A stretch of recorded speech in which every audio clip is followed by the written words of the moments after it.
Today we are going to connect to Microsoft Excel to bring data into our Power BI desktop.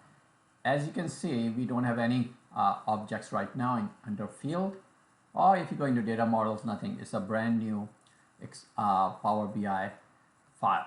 Our file Excel that we will be connecting to is actually located at this location for me right here.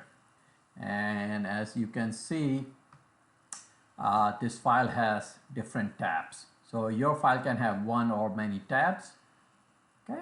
So what we need to do to connect to Excel and bring data into Power BI is we can go about it quite a few ways. One, they have already provided a shortcut right here. By clicking Excel, we can go and pick up that file, or we can go to get data, Excel. Pretty much we go to the same screen, or we can go into more, and this takes about a few seconds to come up really, but let's see, it comes up. You have Excel set up right here, and there are different connectors. We'll talk about those different connectors in future videos. This course is for starters, people who are just getting to start with in Power BI area. So I picked Excel, and I'm going to pick or navigate to wherever your source file is. Excel, open, and here these are all the tabs that I had in my Excel. Now here I have choice. I can go in and select one, and here's the preview of it. I can select multiple tabs in order, or not even in order.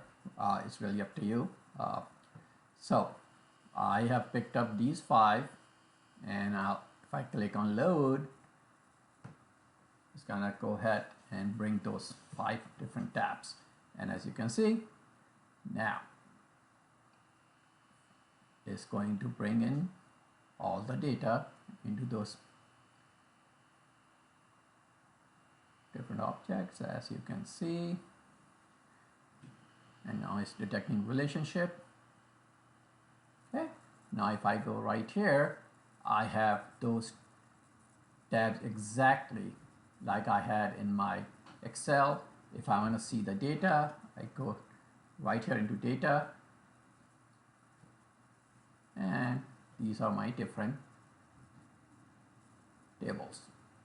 So that's all about this video. Now you know how to connect to your Excel. Thank you for watching. Don't forget to hit the like button and subscribe to my channel. I appreciate it. Thank you so much.